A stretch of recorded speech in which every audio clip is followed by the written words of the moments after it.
Hey, I'm Bobby and welcome to Ninja's Woodshop. This is my shop partner Lincoln. Today we're going to show you how we made this door.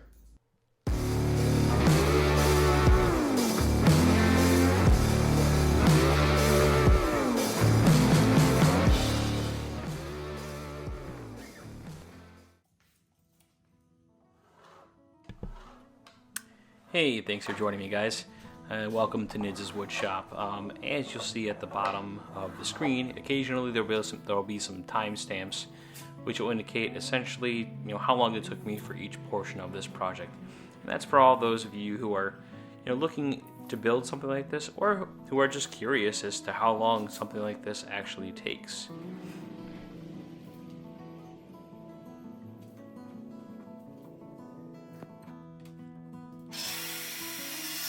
Now here I'm cutting the form to essentially a rough dimension. I use my track saw, my Festool track saw here, mostly for the fact that I'm garbage at cutting straight lines with just a circular saw.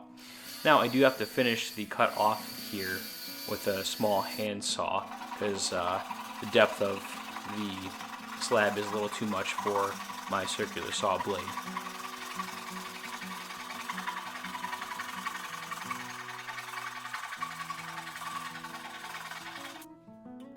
The next step is to essentially get rid of all the waste material, all the things that you don't want in your project. That includes bark and all that dust to see on the edge there.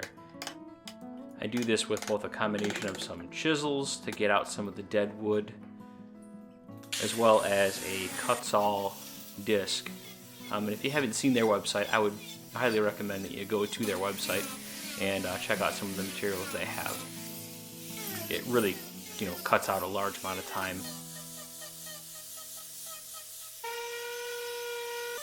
I sand the small part smooth to get rid of all the remaining dust to make everything look fairly uniform.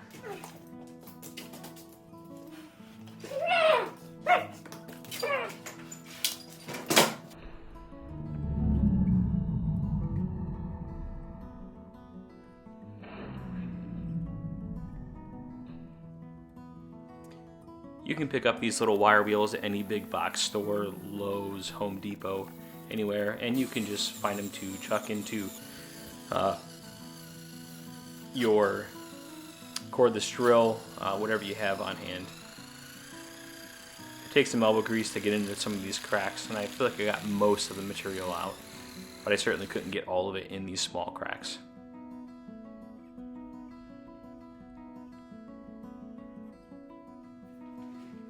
Now the base of the form, I didn't have a table that was big enough to put the whole project on, so I just used a 4x8 piece of plywood and got it level.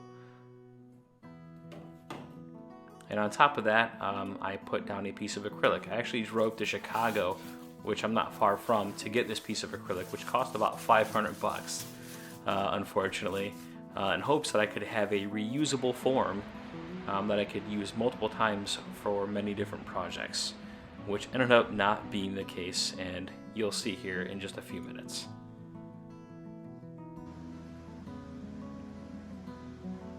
I used some fast drying caulk to seal the edges, and as you'll see if you're a one-person show, you have to build this rail by rail and then slide your piece into the project, and then put on your fourth rail and finish the caulking.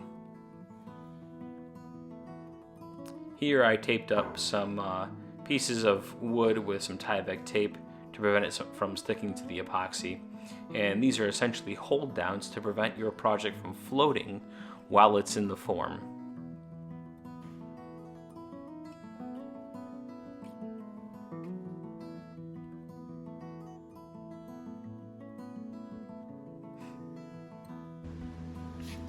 Now I used some liquid glass epoxy from Super Clear Epoxy Systems. This is about roughly $100 a gallon, so it's fairly pricey, and it's rated to go anywhere from a 2 to a 4-inch pour.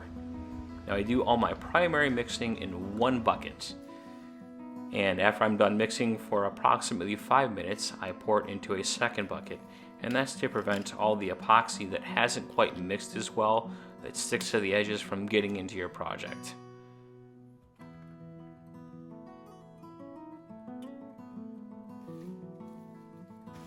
And this is just a mixing bit you can pick up from any big box store as well.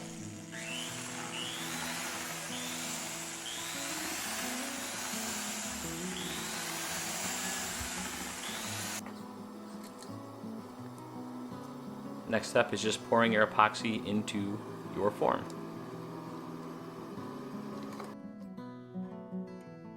Now I'd recommend that you only pour 1 to 1.5 inches at a time, and you'll see why here in just a minute, because I kind of screw something up.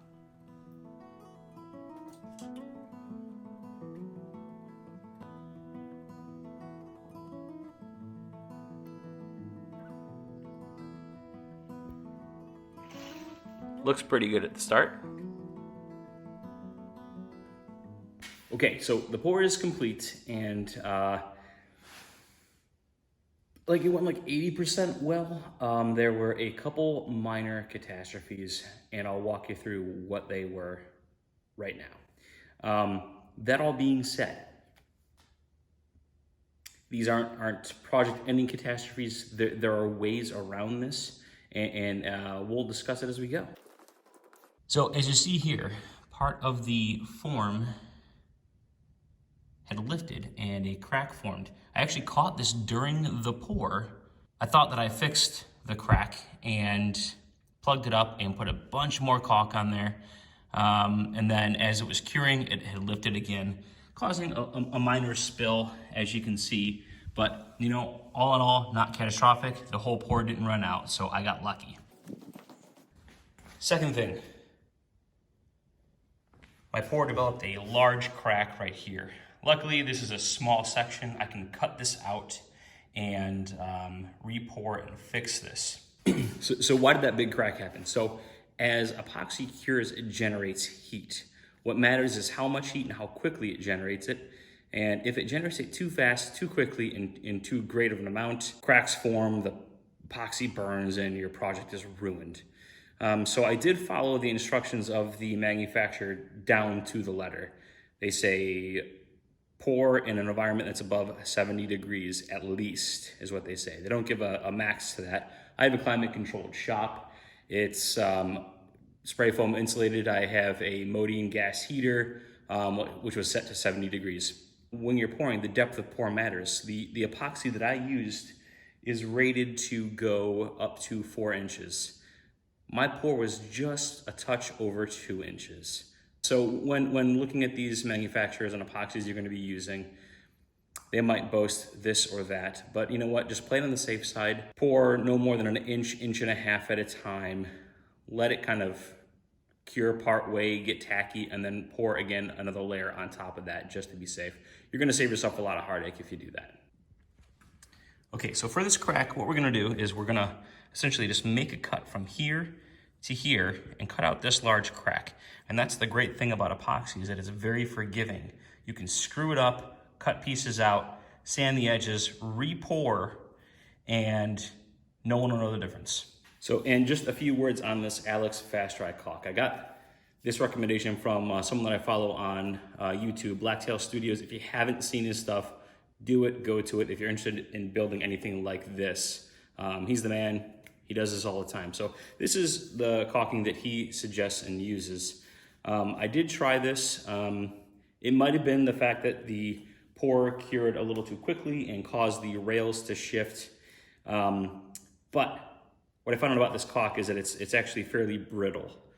So if there's any movement in it whatsoever, it just cracks. It doesn't move, not like a silicone caulk would. So when you have a form and you're shoving a piece of wood into this form, because you can't exactly just lower this thing in perfectly, especially if you're by yourself, you have to build 3 walls, slide the piece of wood in there, putting your 4th rail and caulk everything. If you're doing that and you bump anything, which you're probably gonna do, it's probably gonna shift a rail, and it will cause this stuff to essentially just break. What I would probably recommend in the future, and the reason he doesn't use silicone caulking, is that it makes the form just really, really difficult to get apart. You know, it's really concreted on there, which is a plus and a minus. And here is what I mean.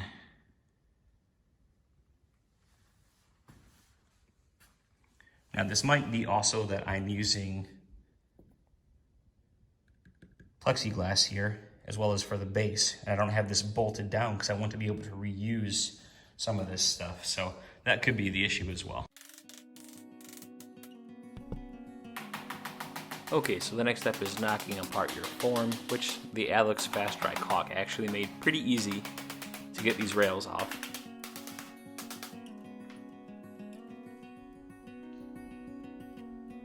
And as you can see, the entirety of this acrylic was completely warped, damaged, and was essentially not usable again for the future.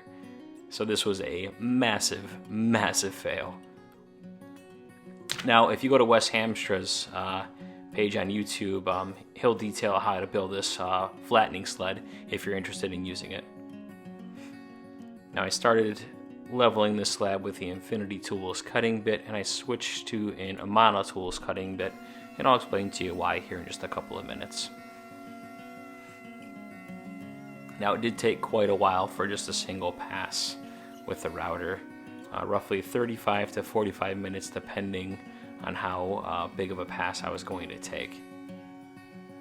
So it took a lot of time to flatten this slab.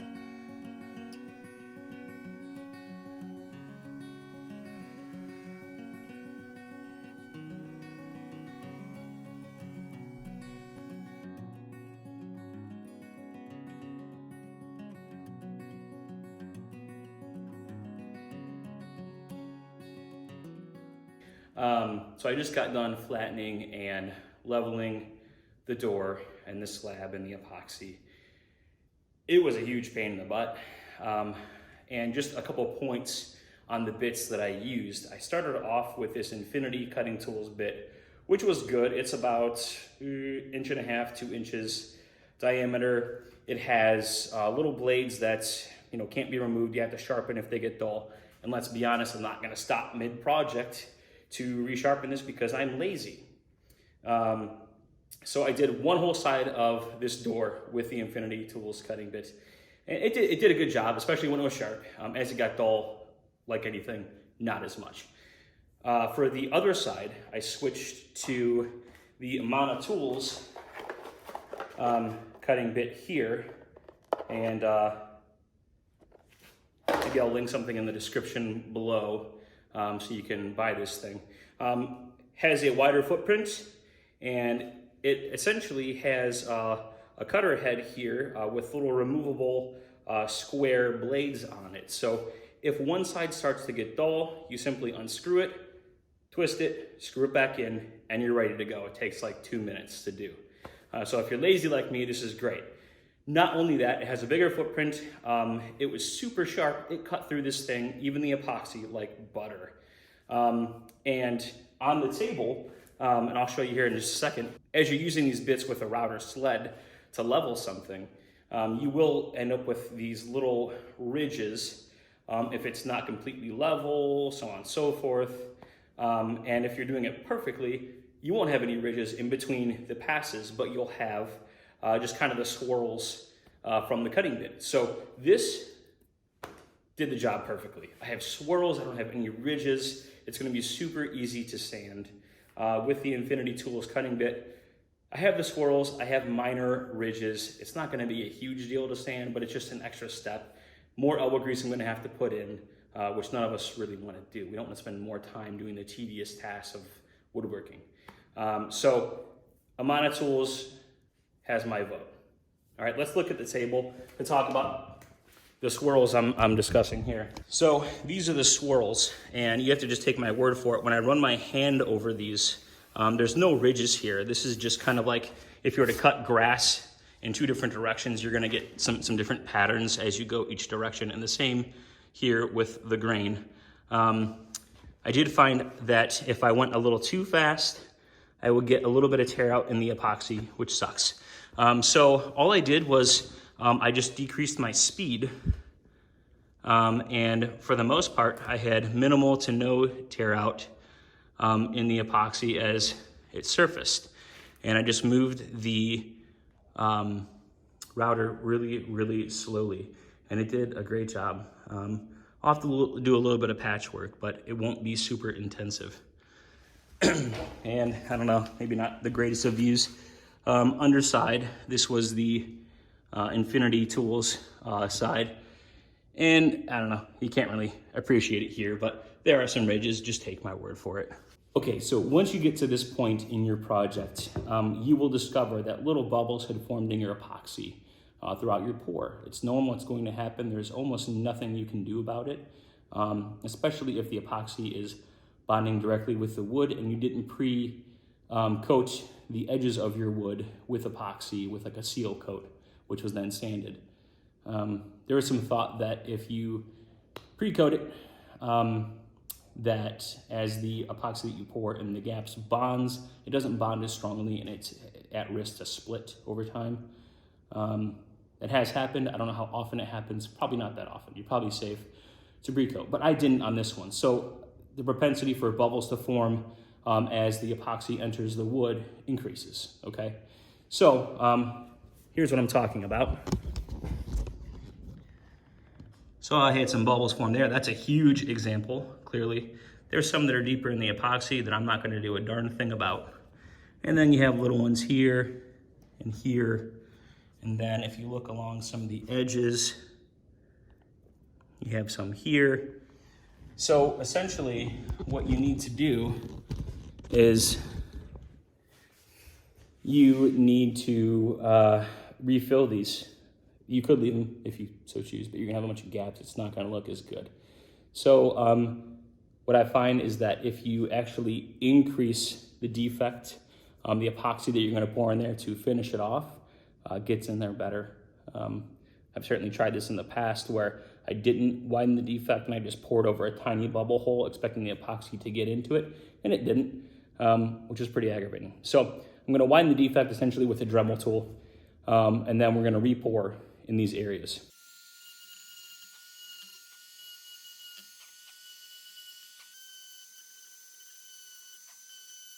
And as I mentioned before, there is this big crack that formed because the epoxy overheated and cured too quickly.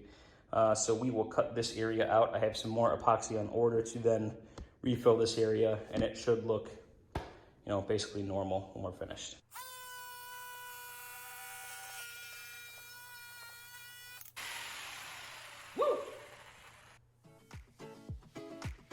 Now here, again, I'm just re-pouring with the Super Clear Epoxy Systems epoxy, the deep pour stuff that we talked about earlier. And for the rest of these gaps, I'm just using some Total Boat Quick Set Fast Cure epoxy just to save myself some time.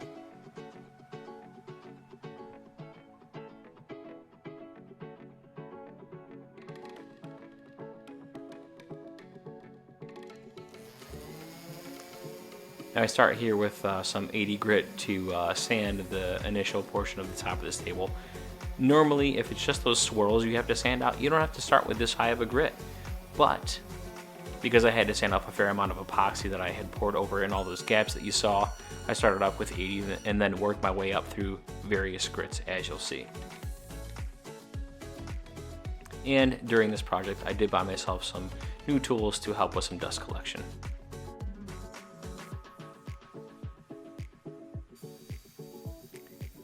And here I'm just cutting the whole slab down to its final dimensions. And then I add a profile on with this profiling bit, which I feel just adds a nice edge onto any project you might have. Here I'm inserting some inlays from Slab Stitcher, and if you haven't seen any of their materials, go to their website. They have just some interesting inlays that you probably wouldn't be able to do by hand, such as these sledge bells.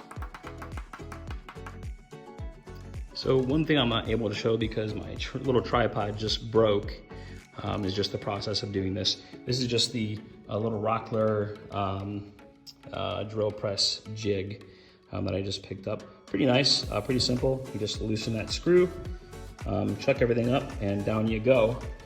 And I'm just putting the holes in for these guys that are going to suspend the door. And for the finish for this project, I did use Rubio Monocoat, which is just super easy to use. Just follow the directions on the containers. But I did use this wood cleaner first which got off a fair amount of material. And I believe this is a 3-to-1 mix, as you'll see me do here. Super easy to mix. Just apply it onto the table surface and then trowel it on with whatever you got. I had a plastic trowel there. You don't necessarily have to buff any of this on, but it does make your life a little bit easier.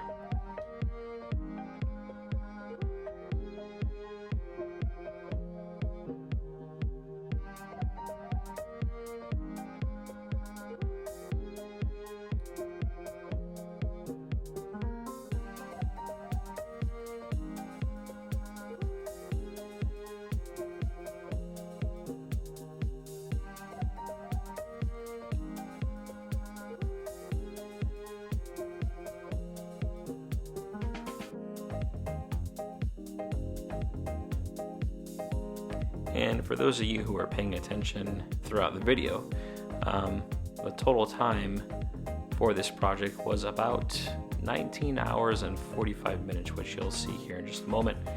And then I'll detail for you the entirety of the cost for this project.